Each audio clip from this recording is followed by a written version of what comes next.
ago, there was a miller that had 3 children, and when he died, he left his heritage for his 3 sons.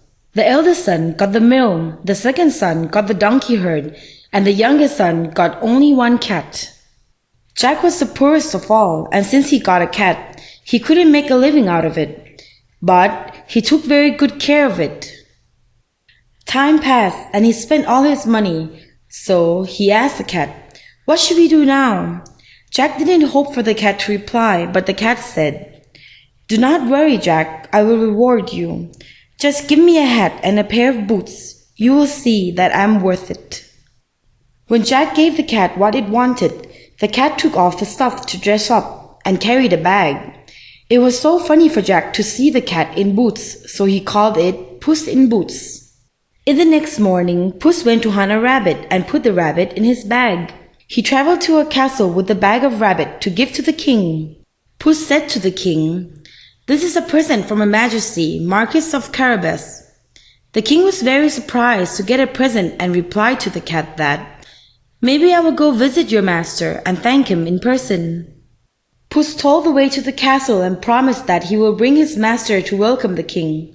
The king was very satisfied and asked to take his beautiful daughter with him. Puss agreed and traveled back home. In the next morning, Puss took Jack to a lake in the castle area and told Jack to bathe in the lake. When Jack was in the water, Puss threw away all his clothes and ran to meet with the king. Puss met with the king and made a startled face. He said to the king, "Please help, a thief has stolen my master's clothes. Please spare him some clothes to wear." After hearing that, the king gave clothes for Jack to wear. Jack dressed up and looked handsome like a gentleman. The beautiful princess began to fall for his charms. When Jack was traveling on the carriage with the king, Puss led them to a field and farmers were working there. Puss went and told the farmers that, "When the king passed by, you have to say that these fields belongs to Marquis of Carabas, but if you don't, your head will fall from your shoulder." The villagers were all afraid, and when the king reached, the villagers said to the king that all the fields belongs to Marquis of Carabas. But in fact, this area belongs to the giants that lived in the castle at the ending of the road. Puss rushed to the castle and knocked the door immediately. The giant opened the door and asked who came. Puss introduced himself to the giant and said, "I have traveled so far. I heard that you have the power to transform into anything you want." The giant laughed and transformed into a big lion.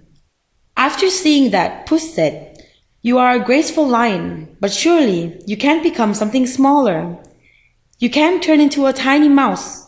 The giant became angry and told the cat to watch him transform into a tiny mouse. The giant immediately turned into a mouse. Then the cat quickly captured the mouse and ate it as food immediately. Over time, the king reached at the castle and Puss rushed to open the doors to welcome him. "Welcome, your majesty. This is the castle of the Marquis of Carabas." The king looked at Jack and asked, "Is this your castle?" Jack was confused and looked to Puss. Puss winked to Jack, so he said it's his castle and invited the king and princess in. The king was very impressed with Jack and the Puss in Boots. Then he gave his daughter to become Jack's wife, and Jack immediately agreed. The king was very glad to have the king of Marquis of Carabas as his son-in-law, and finally Jack and Puss lived happily forever on.